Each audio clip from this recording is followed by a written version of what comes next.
ça parce que toujours تسمعوا من زملائكم أكثر من اللي تسمعوا من احنا les enseignants ou les directeurs.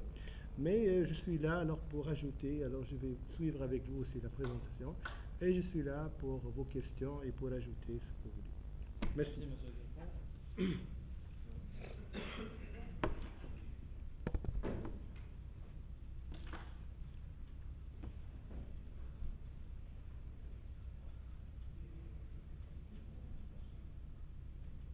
On vous présente notre école en bref. Notre école, elle a été créée en 1992 sous la tutelle 98, sous la tutelle de deux ministères, le ministère D'éthique, technologie de l'information et le ministère de l'enseignement supérieur. Et c'est la première école à être membre dans la conférence des grandes écoles. C'est une école, la première école étrangère à être associée à l'Institut Mintelecom. Et c'est une école membre de la MNEU, Mediterranean Network of Engineering in Universities. Je passe la parole à Marie. Un dernier point à ajouter sur cette petite coopération, sur ces petits points-là. Donc, SUBCOM est aussi considéré comme elle accueille le cursus Tunis de TSP. Donc, des étudiants français viennent étudier ici en réussissant le concours INT, le concours d'accès à l'école TSP. Donc, même si ceux qui ont passé le concours français peuvent être concernés par SUBCOM dans le cadre du cursus Tunis de TSP. Donc, après, pour le cursus et la formation. Et là, tu peux nous parler de comment ça se passe? Pour le cursus, on a en fait un tronc commun qui s'étend sur une année et demie. Et puis, on a 6 mois avec une dominante, c'est-à-dire en quelque sorte une préparation à une spécialité. Dans la 3e année, on a une spécialité. On peut choisir parmi 7 spécialités. Et donc, après, on a le PFE, projet de fin d'études. Et donc, Malouine va nous présenter les 7 spécialités. Voilà, donc les 7 spécialités, là, c'est les noms des 7 spécialités. Il y a l'ingénierie réseau, IRES. Il y a aussi audiovisuel et multimédia, ou appelé aussi ça comme l'imagerie. Il y a aussi la sécurité des réseaux, réseau et système mobile, LSN. AST, architecture des systèmes de télécommunication. Et là aussi, c'est dans la version, on l'appelle aussi dans l'industrie, robotique, embarqué, voilà. Donc, l'embarqué. On a aussi le Wireless Network and Communication. WINCOM, c'est tout ce qui est signaux, traitement de signaux. Et sont seulement 6, voilà, la 7e. La 7e, c'est IST. Ingénierie de services télécom. On développe les services sur le PDA et les autres. Donc voilà, c'est une formation qui répond aux besoins du marché, tout ce qui est télécom.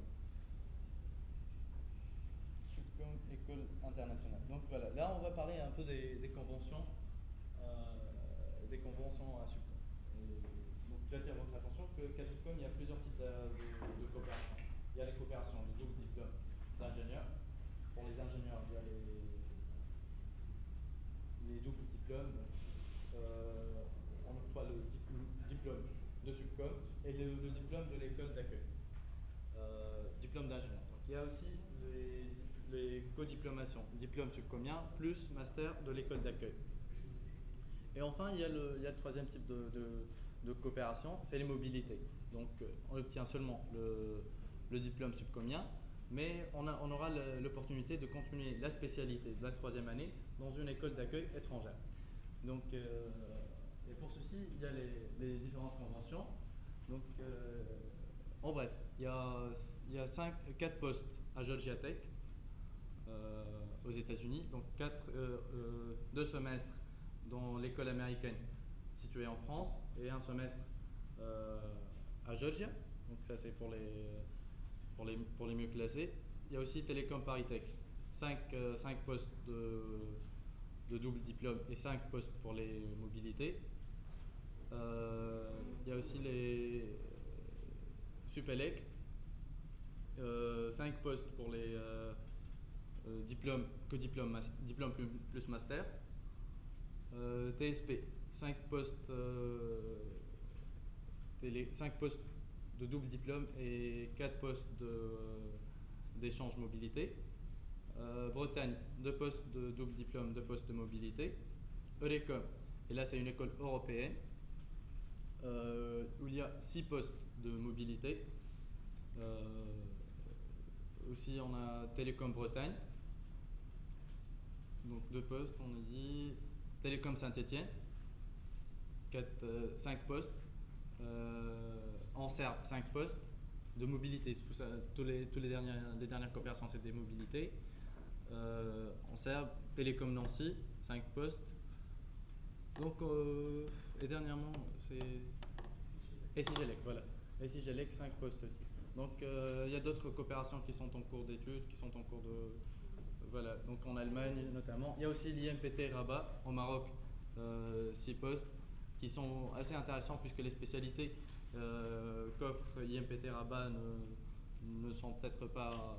Vous ne pouvez peut-être pas les trouver ailleurs, les managements d'éthique et tout ça. Donc en gros c'est ça.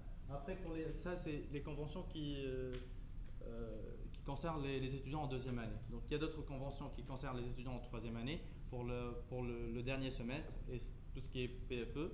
Donc il y a des conventions avec la Corée du Sud, Postec, avec le Canada, avec l'Allemagne, donc avec plusieurs écoles partout dans le monde, Portugal, Corée, Afrique du Sud, il y a plusieurs destinations et donc plusieurs sujets qui sont intéressants et des possibilités de continuer en doctorat et tout ça. Donc je vous dis ça peut-être parce que généralement les étudiants ils cherchent à voir les opportunités qu'offrent les écoles. Donc il faut mettre ça en valeur parce que c'est pas ailleurs on parle de, je ne veux pas citer d'autres écoles, je ne veux pas citer de nom, mais on parle des coopérations plus que l'on faut. Là on a plus de 70 opportunités, il y a même des étudiants qui préfèrent rester à Subcom, donc par rapport à ça on peut estimer que notre école est la première sur disons le marché, la première sur le milieu. Donc voilà.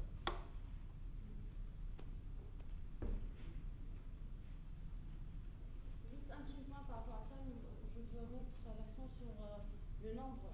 En fait, on est 120 et le nombre d'écoles des étudiants qui quittent pour terminer le cursus à notre école, presque une quarantaine. 49 en mobilité, 49 19 en double diplôme.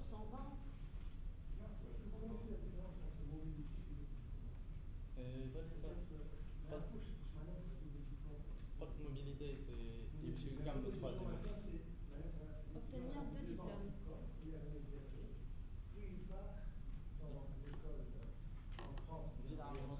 Pour passer 3 semestres. Et un semestre de plus. Et il obtient 2 diplômes. Il obtient par exemple le diplôme de Georgia Tech, qui est l'université parmi les top 5 le diplôme de Georgia Tech et le diplôme de... Il y a, voilà, 19. Et la mobilité, c'est un échange plus simple, light. C'est quoi? Ça veut dire, vous allez avoir que le diplôme de Subcom, mais vous allez passer le dernier semestre, le 5e semestre, dans l'établissement d'accueil. Et vous pouvez terminer aussi le PFE, mais vous allez obtenir que le diplôme de Subcom. Voilà la différence. Voilà. Certaines écoles offrent des certifications. Donc par exemple, les modules que vous étudiez dans les écoles de mobilité peuvent être validés n'importe où en Europe ou en France, là où ces écoles-là sont reconnues. Et pour la mobilité, monsieur a dit que c'est un semestre plus un PFE. Certaines écoles offrent la possibilité de faire 3 semestres. Donc vous pouvez faire le même cursus que les doubles diplômes sans avoir le deuxième diplôme. Ça c'est pour les moyens, disons, dans les rangs à Subcom, parce que les mieux classés s'octroient des postes des doubles diplômes et tout ça. Donc Après, pour les moyens, ils peuvent avoir la possibilité d'aller en mobilité, mais en même temps de profiter du cursus des doubles diplômes. Oui. Cette opération de double diplôme, sur quels critères se fait le classement? Le rang à subcom. Le rang. Et toi, comment se passe la moyenne avec Tout le chèque. et avec un entretien. Parfois, par exemple, Télécom Parenthèse demande des disciplinés. Oui, il y a le directeur des études qui vient pour faire un entretien avec l'étudiant. Il y a le français qui est un rôle très important, la personnalité de l'étudiant. Et parfois, il y a, c'est l'école qui décide. Si l'école qui décide qui, alors elle n'a pas un autre critère plus correct que la nôtre. Voilà. Il y a aussi les langues, parce que par exemple, il y a certaines écoles qui exigent un certain niveau en anglais ou en français. Tout à fait. Alors, les langues, c'est un grand problème. Alors, toujours, lorsque j'ai dit à ce point, je suis un peu allergique, parce que vraiment, il y a une dégradation énorme, terrible. Les langues qui viennent du secondaire, primaire. Et les langues, je dis toujours, c'est plus important, parfois, plus important que des matières techniques. Un autre point, peut-être qu'il faut l'annoncer, c'est qu'à Subcom, on ne donne pas le diplôme si on n'a pas le TOEIC. Hein, il y a des étudiants maintenant en troisième année sont en train de lancer une action contre la Subcom au niveau du ministère de l'Enseignement supérieur, le ministre d'éthique, en envoyant des mails au tout et à travers, en espérant, il y a sur 140, il y a une trentaine qui ne vont pas avoir le diplôme parce qu'ils ont des problèmes en anglais. Ils n'ont pas pu avoir le TOEIC. Hein. Alors, on leur donne une attestation qu'ils ont réussi les examens, etc. Mais on écrit dans l'attestation, l'obtention du diplôme est conditionnée avec l'obtention du TOEIC. Hein. Et ça, on le fait avec l'école polytechnique. Ce sont les seules écoles en Tunisie qui appliquent ça. Hein. Et c'est très important parce que vraiment, ça nous donne une reconnaissance au niveau international parce qu'on demande. Les étudiants sont obligés de donner de l'importance au TOEIC. Deuxièmement, le français. Cette année, on a commencé une première, et là, on va la répéter aussi cette année, avec un test français. Le premier samedi, si quelqu'un d'entre vous vient chez nous, qui est bienvenu, c'est déjà annoncé, l'emploi de temps c'est déjà affiché. Alors, le premier samedi, c'est le 7 septembre, mais il y a un examen en français. Un examen basique. Alors, vos camarades ont passé cet examen comme j'ai manqué, j'ai acheté. Et là, malheureusement, on a constaté qu'il y a des étudiants qui écrivent j'ai mangé à travers le verre. Ça veut dire, alors là, et là, un tiers de la promotion sont tombés. Ça veut dire, et là, on a exigé pour ces étudiants qu'ils fassent un cours de soutien. On a mobilisé les profs des langues 2 jours par semaine, de 5 à 7, pour leur donner un cours de soutien, conjugaison, grammaire. Les étudiants, au début, ont voulu, comme la situation dans tout le pays, révolter. On dit comment nous sommes supérieurs et ce n'est pas votre rôle de nous appeler.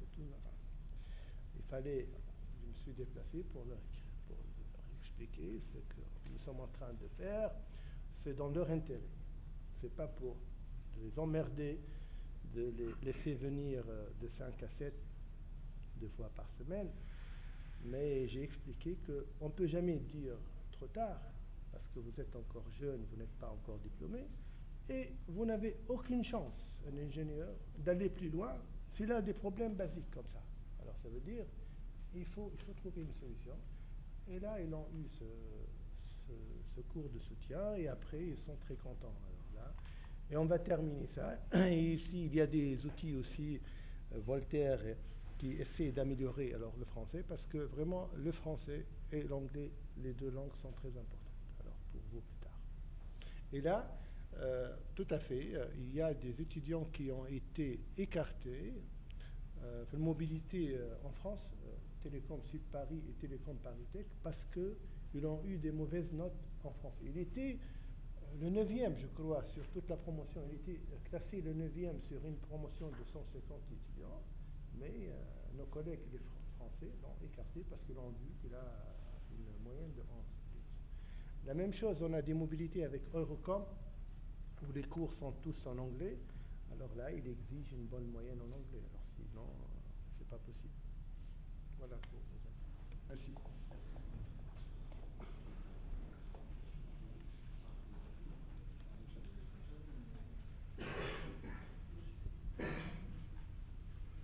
Par rapport à la formation, alors Subcom accorde une attention très particulière au projet. Et en fait, on réalise un nombre assez important de projets. On commence par les mini-projets modulaires. En fait, ce sont des mini-projets qui ont relié à un module d'apprentissage et ce sont pour appliquer des acquis. En première année, on a 2 projets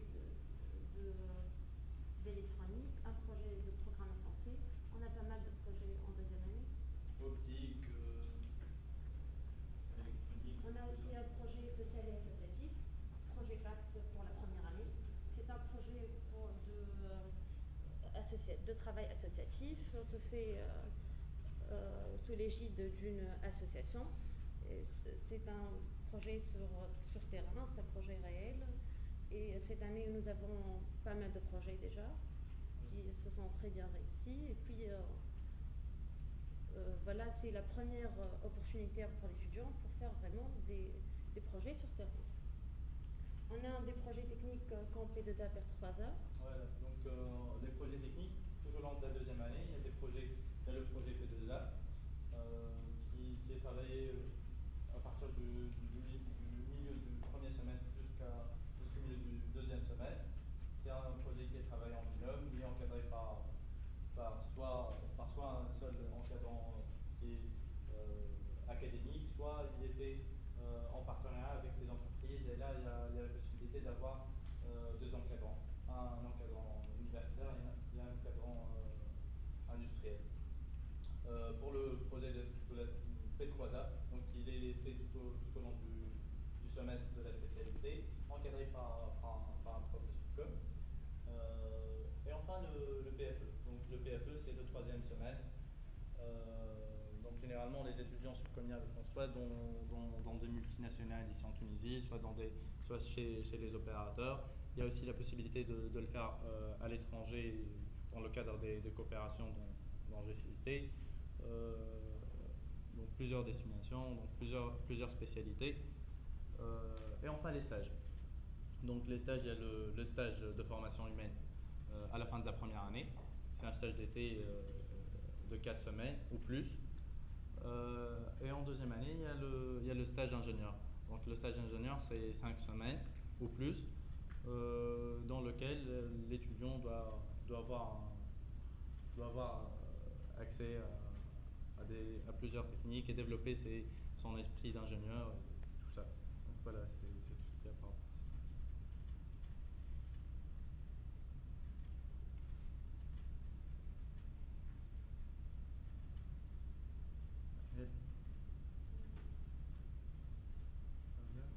Voilà, donc on accorde aussi une attention très particulière à l'entrepreneuriat et l'innovation. Et pour ceci, Subcom organise un challenge chaque année, un challenge d'entrepreneuriat. Les élèves ingénieurs montent leur propre entreprise en 7 jours. Ouais. Vous parlez de cette expérience? Oui, exactement. Donc là, il y a aussi le challenge d'entreprendre. C'est 7 jours qui sont réservés juste pour ça. Donc on se divise en groupes, des groupes de 5 généralement. Ce challenge généralement se fait aussi en coopération avec des écoles de management ou des écoles de commerce. L'année dernière, on a travaillé avec l'École supérieure des commerces. Dans les éditions précédentes, on a travaillé avec l'IHEC, l'ISG, l'ESSEC. Donc chaque année, ça dépend de la coopération. Et les groupes sont formés par 5 ingénieurs et 2 managers, un groupe de 7 généralement. Et chaque groupe doit présenter une idée innovante.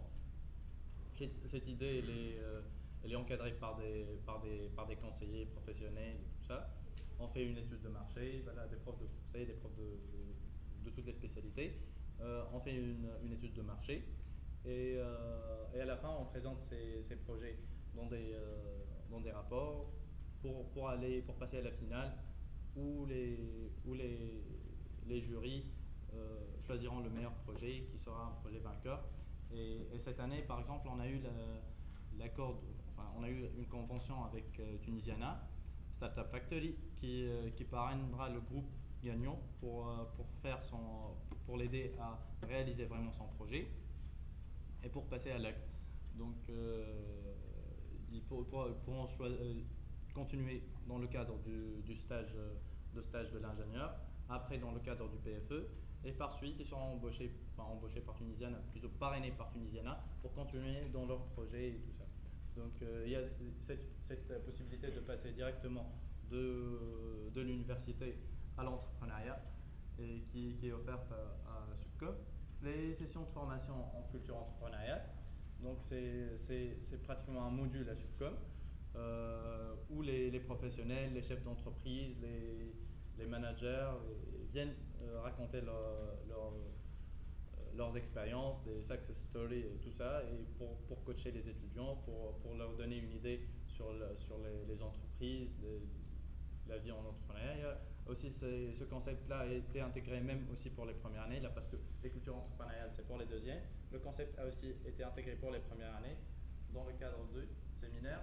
Et voilà. Donc, en fait, chaque semaine, on a soit un séminaire, soit une visite d'entreprise. Les séminaires sont présentés par des chefs d'entreprise et les acteurs du domaine éthique.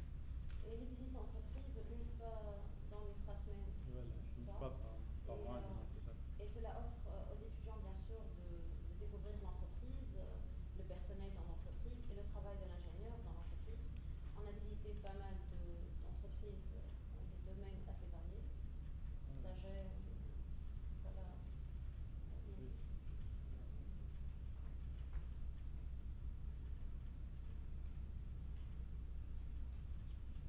Voilà. Subcom, c'est une école bien sûr très active. Nous sommes très connus par nos événements et principalement on a notre forum et notre journée porte ouverte. En fait, pour le forum, nous avons réalisé 12 éditions et le forum, en fait, c'est une journée de conférences et débats. Conférences et débats donnés par les acteurs du domaine d'éthique, des personnes très spécialisées, des autorités, pour débattre des sujets bien sûr à fort enjeu.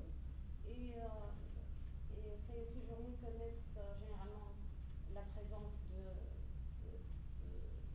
d'un nombre très grand d'entreprises dans le domaine d'éthique.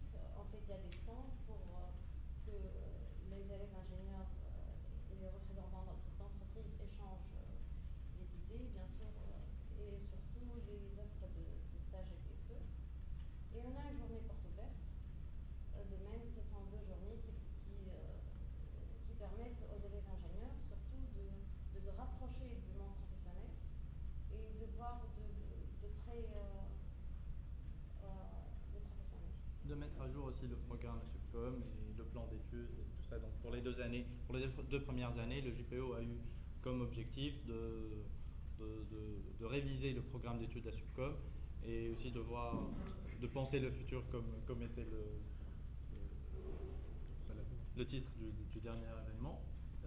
Outre le forum et le JPO, il y a un encouragement pour tout autre événement. L'été dernier, on a organisé le salon d'orientation. Cet été, on organise par exemple les Natech Days. On a aussi collaboré dans l'organisation du forum de la TUJ. Donc il y a plusieurs opportunités dans tout ce qui est événementiel. Voilà pour les clubs. Si tu veux en parler ou j'en parle moi-même. Pour les clubs, on a un nombre assez grand de clubs qui sont très variés. Un club de sécurité, logiciel libre, des clubs de sport,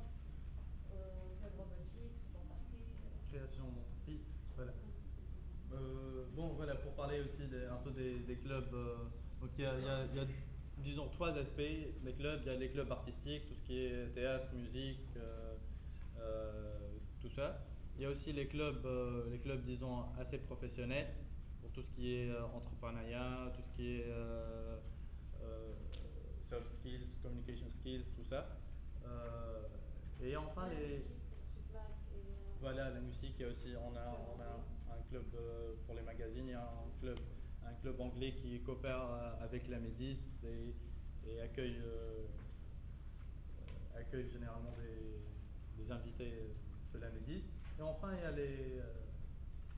a les clubs, voilà, et les clubs de, comment dire, Sous l'égide d'une organisation voilà. Les clubs, c'est voilà, pour s'amuser, pour tout ça, pour oublier un peu le stress. Il y a la possibilité de s'inscrire dans le club natation gratuitement, le club tennis, hand, football, tout ça. Donc il y a toutes ces possibilités. Voilà. Bowling. Voyage d'études, enfin voilà. Il y a le voyage d'études, donc c'est une expérience exceptionnelle. Des visites pour les entreprises, les universités et des destinations variées librement choisies. Voilà. Donc Chine, c'était dans le début des années 2000. Donc c'est une ancienne destination, mais les destinations qui sont toujours à jour, il y a l'Allemagne, la Turquie et la France. La Turquie, c'était à Istanbul. En France, c'était à Nice. Le parc de Sophia Antipolis, c'est un parc il y a 1400 entreprises. Et enfin, il y a l'Allemagne, à Munich. Donc on a visité l'université de Munich, les entreprises, l'O2, l'Antique. En France, on a visité l'Intel. Il y a donc plusieurs entreprises, plusieurs possibilités d'échange, d'obtenir aussi des possibilités de PFE, de master, de thèse. Donc une fois sur place, il faut savoir faire le networking et voilà. Donc sinon pour les étudiants actifs et futurs, ils peuvent penser à d'autres destinations, c'est vraiment parce que le voyage d'études, il est organisé par les étudiants et pour les étudiants. C'est un comité qui est élu par les étudiants eux-mêmes et selon leur programme, ils nous programment que des destinations selon la possibilité et selon le budget disponible aussi. Voilà, enfin, c'est comme études de futur, études grandissant partagées par nos étudiants, professeurs et corps administratif. Merci pour votre attention. Voilà. Et nous sommes Bon, un dernier point, on n'a peut-être pas beaucoup parlé de la recherche. Je ne sais pas, parce que généralement les étudiants à ce niveau-là ne s'intéressent pas trop à la recherche, mais on a une école doctorale à Subcom, on a 6 unités de recherche, on a la possibilité de faire des doctorats sous des doubles tutelles, 3 mois en Tunisie, 3 mois dans d'autres organismes d'accueil pendant les 3 ans du doctorat. Donc on a plusieurs opportunités par rapport à ça et voilà, donc c'était juste un dernier point que je voulais ajouter. Voilà. C'est très important. Peut-être que j'ajoute les statistiques de l'année dernière. Première fois, on a trouvé que le 1 tiers des diplômés choisissent de terminer dans la recherche. Soit chez nous à Subcom, parce que nous avons 6 laboratoires de recherche, vraiment des enseignants de renommée qui font de la recherche sur le plus international. Soit ils restent ici chez nous, soit ils trouvent des opportunités, des thèses en tutelle, ou bien en Europe. Le 1 tiers de la promotion vraiment termine la recherche scientifique. Voilà. Et surtout, c'est une solution dans les moments de crise pour les blocages d'emploi. Il y a parfois des moments de crise, par exemple dans l'année de la Révolution, plusieurs se sont orientés vers la recherche, et donc pour ne pas perdre l'année, on peut savoir. Donc si vous avez des questions. Je vous écoute, bien sûr, parce que il a parlé, on a parlé réforme du plan d'études. Et l'objectif de cette réforme, c'est d'aller vers la pédagogie active. On appelle ça au niveau international. La pédagogie active, c'est quoi? La pédagogie passive, c'est celle-ci. C'est-à-dire quelqu'un qui parle et les étudiants sont passifs. Alors là, c'est ça la pédagogie passive. La pédagogie active, c'est qu'il n'y aura plus un enseignant qui donne un cours magistral, etc. Il parle tout le temps. Mais non, mais plutôt, alors, il y a une interaction entre les étudiants et l'enseignant, des études de cas. Orienter, ça veut dire, c'est orienter plus la formation sur l'étudiant. Alors, l'étudiant devrait être le centre de la formation, en appuyant plus les projets. Alors, on a beaucoup de projets à CEPCOM. On a ajouté les projets et on a diminué le volume horaire des cours magistrales, plus de projets. Et autre chose, même dans les cours, alors là, on met l'accent sur que l'étudiant alors doit être actif, doit participer à la formation à travers des études de cas, des case studies réels, etc. Voilà, alors là, on veut recevoir quelques questions pour... Des questions, des idées, peut-être des critiques, des remarques. Pardon. Pourquoi on choisit la spécialité en troisième année? Une année, ça suffit pour maîtriser bien la spécialité. Oui, une bonne question. Alors, à CEPCOM, on dit, on forme un ingénieur généraliste. Hein? Un ingénieur généraliste concepteur. Ça veut dire, et vous allez voir qu'on donne beaucoup d'importance à ce qu'on appelle les matières d'ouverture, comme le management, l'économie, gestion de projet, les soft skills, les langues, etc., communication. Alors, les 2 ans. Et après, le dernier semestre, c'est pour approfondir plus. Alors, je veux aller plutôt vers les services sur les mobiles, alors un semestre. Si je veux aller vers un peu la couche physique, ok, vers l'embarqué, ok. Ça veut dire, et après, tu pourrais terminer ton PFE dans le domaine ou bien dans un autre domaine. Alors, on ne fait pas d'obligation. Ce qui veut dire qu'on ne veut pas former un ingénieur trop... Ça veut dire déjà que lorsqu'on dit un ingénieur télécom, et le diplôme, vous allez obtenir le même diplôme. Hein. Alors là, sur le diplôme, on ne voit pas ces options. Alors c'est cette option. Ça veut dire on voit ingénieur diplômé en télécommunication.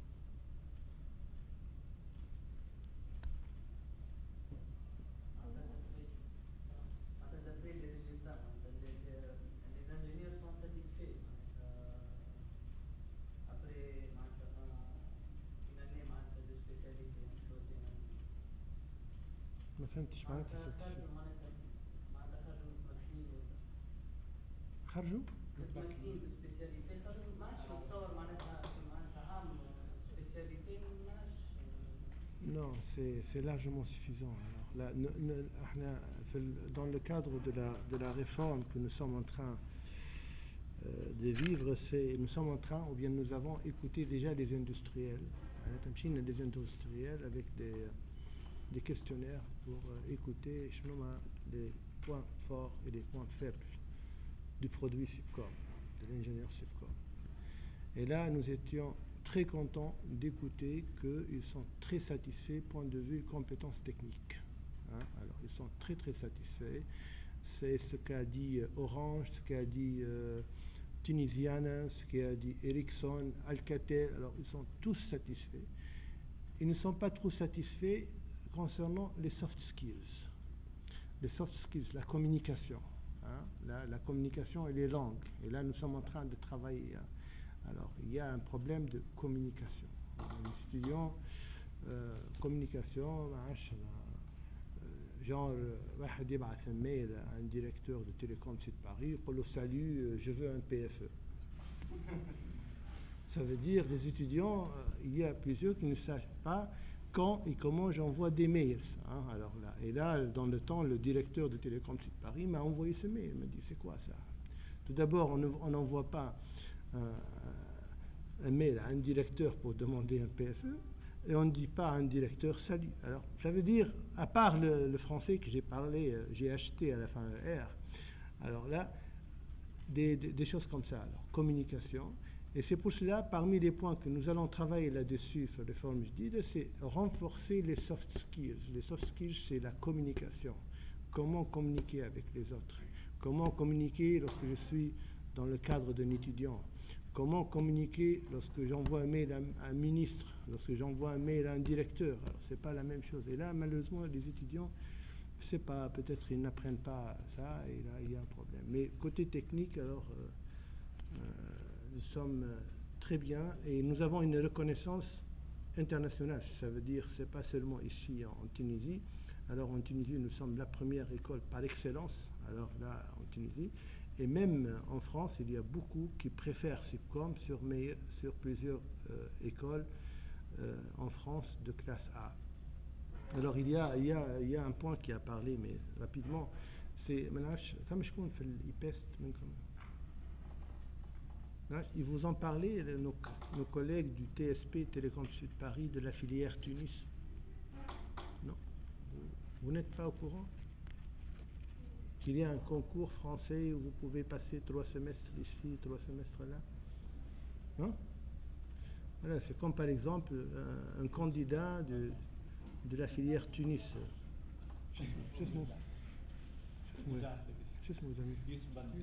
C'est Youssef Belma. Alors là, c'est un candidat, un étudiant de la filière Tunis. C'est bizarre parce que normalement, nos camarades de Télécom Sud Paris se déplacent surtout pour l'IPEST, pour vous parler de ça. Alors, ils n'étaient pas là?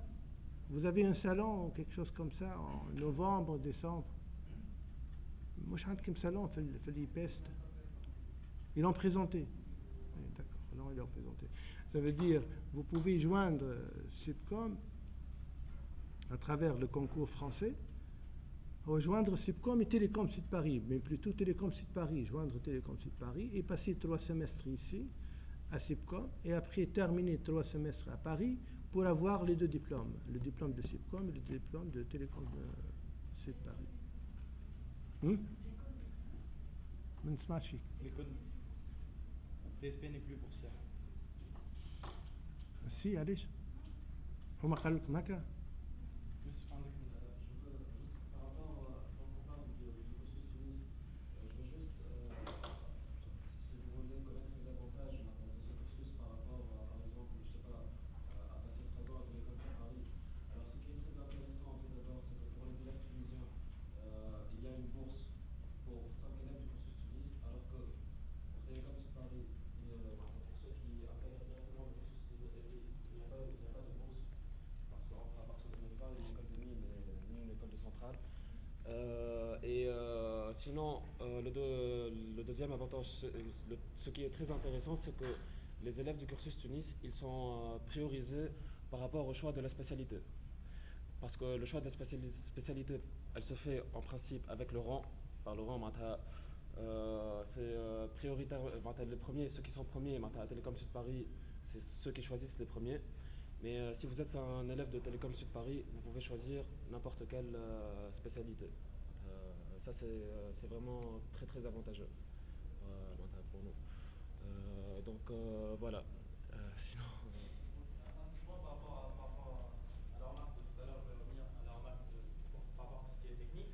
Donc déjà, pour la dernière année, le PFE et le dernier semestre de spécialité peuvent avoir 2 spécialités différentes. Donc tu peux faire une spécialité et après obtenir un PFE dans une autre spécialité. Ça, c'est pour commencer. Après, donc, en étant embauché, un ingénieur, c'est quelqu'un qui gère les problèmes et doit trouver les solutions.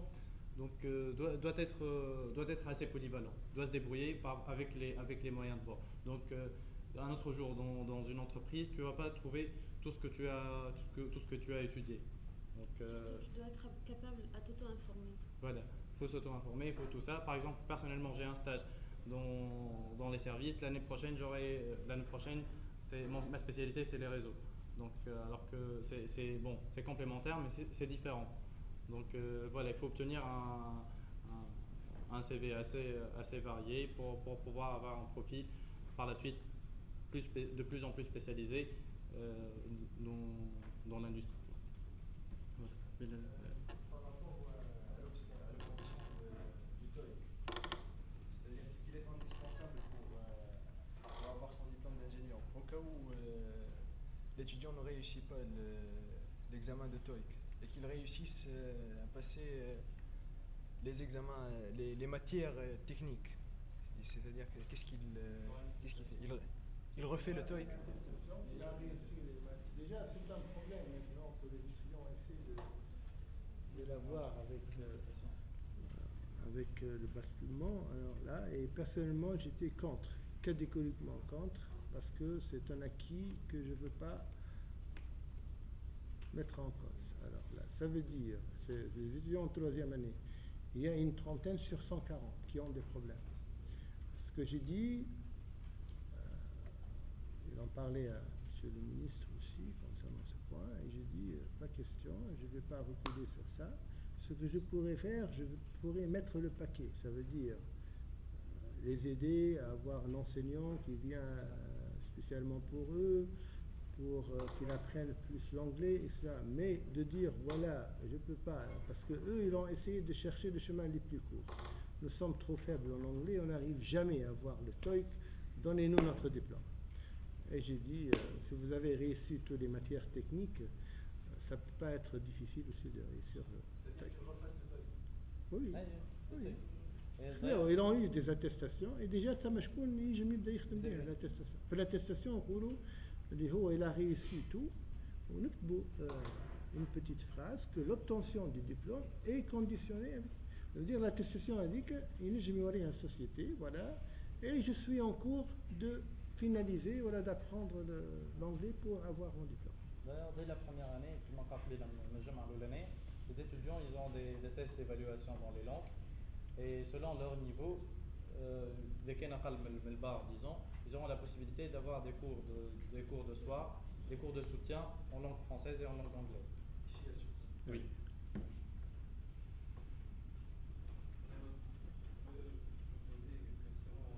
Pourquoi choisir la télécommunication comme domaine? Quel est le futur de la télécommunication en Tunisie et à l'étranger? Oui, alors personnellement, je crois que c'est un domaine très actif, très demandé. Alors il y a deux domaines qui sont très importants, le télécom et l'informatique. Et sur les années qui vont venir, alors la Tunisie a besoin de plusieurs ingénieurs en télécommunication bien formés. Alors là, le domaine, vous allez faire un très bon choix si vous allez choisir la télécommunication. Et surtout en Europe. Dernièrement, j'ai lu des statistiques en Allemagne, ils ont besoin de 30 000 ingénieurs en TIC. Ils ont un grand manque, 30 000 ingénieurs. Mais ils sont en train de voir des conventions et ils sont très intéressés aussi à lancer des conventions avec nous de mobilité, etc., pour pouvoir avoir quelques. Ça veut dire potentiel, soit en Tunisie, soit au niveau international en Europe, surtout France et l'Allemagne. Alors c'est trop demandé. En tous les cas, mais il faut aimer. Alors là, si on choisit une option, il faut être motivé. En disant déjà, un petit mot, donc en disant déjà TIC, c'est technologie de l'information et de la communication, et ça ne se résume pas dans les télécommunications, disons téléphonie, parce que tout le monde et donc c'est dans l'idée générale, en parlant de télécommunications, on pense directement aux opérateurs, alors que c'est un domaine beaucoup plus général et beaucoup plus varié. Il y a tout ce qui est sécurité, imagerie, son, tout ça, ça rentre dans l'éthique. Donc c'est un domaine assez varié. Il y a aussi le domaine des services, le développement, l'informatique, et donc c'est un domaine, voilà, donc c'est un domaine assez varié, assez polyvalent. Donc il ne faut pas penser à la téléphonie ou dire télécommunication et résumer tout un domaine dans une mini spécialité qui existe. À quel point l'information SUPCOM est ouverte sur le domaine informatique et qu'on sait tous qui est un domaine qui s'explose? Oui, alors l'informatique, elle est très importante pour la télécommunication et nous sommes en train de renforcer l'informatique sur d'autres matières. Nous sommes en train de diminuer un peu l'électronique, par exemple, sur l'informatique. Parce qu'aujourd'hui, on ne peut jamais imaginer la télécommunication sans informatique. Hein. Déjà, la frontière n'est plus claire. Si je veux dire maintenant ce truc-là, est-ce que c'est un équipement informatique ou bien c'est un mobile? C'est quoi ça? C'est un device. Ça veut dire la téléphonie, c'est une application. C'est une petite application. C'est un téléphone pour la voix. Mais ce device maintenant, il y a une petite application, il y a la téléphonie. Mais avec ce truc-là, on peut aller sur l'Internet, c'est un ordinateur, c'est un tout. Il y a plein d'applications. Et là, c'est quoi ça? C'est l'informatique ou bien c'est la télécommunication? Lorsqu'on parle de services, développer des applications de services sur ces PDA, de reconnaissance, on se trouve où, quel service ça a, alors c'est de l'informatique. Ça veut dire un télécom doit être bien en informatique. Et le système embarqué aussi, alors c'est très important.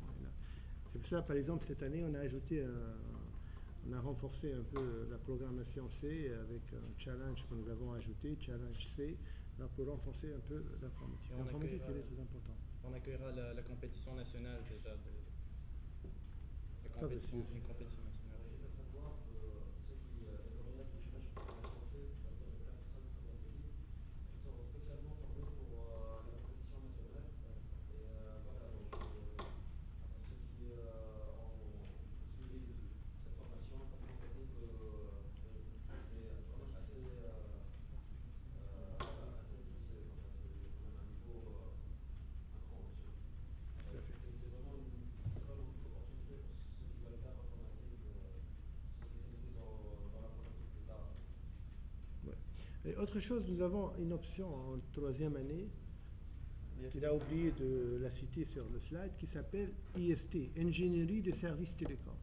Alors les étudiants vont devenir des experts dans le développement des applications, surtout sur les devices, les PDA, les mobiles, etc. Ils ont beaucoup d'informatique. Ça veut dire quelqu'un qui veut de l'informatique, alors l'option, elle est orientée informatique. Un petit point qu'on a oublié tout à l'heure de mentionner, c'est les certifications. Donc, outre le diplôme subcomien, un étudiant subcomien peut terminer son cursus avec une bonne rame de certification. Donc, il y a les certifications T-Consult. Donc, c'est des certifications dans tout ce qui est radio, et tout ça, données par une entreprise allemande qui vient faire des formations en subcom et à la fin un examen certifiant. Il y a aussi les certifications Cisco, donc CCNA 1, 2, 3 et 4. Il y a les certifications LPI, Linux, qui sont payées par l'école aussi. Il y a les certifications TOEIC et dernièrement il y a eu l'ajout d'une certification en français. Voltaire, voilà, la certification Voltaire en français. Il faut ajouter la certification en arabe. Sinon, l'école encourage pour tout ce qui est pour d'autres certifications. Si vraiment c'est des certifications reconnues, on m'a dit que l'école encourage, c'est ça. Vous encouragez pour les certifications reconnues, c'est l'étudiant il passe les. Voilà. Donc si la certification reconnue, l'école peut aider financièrement dans les passages des grades. Parlons du programme du tronc commun, est-ce qu'il y aurait une grande différence dans l'esprit des matières étudiées ou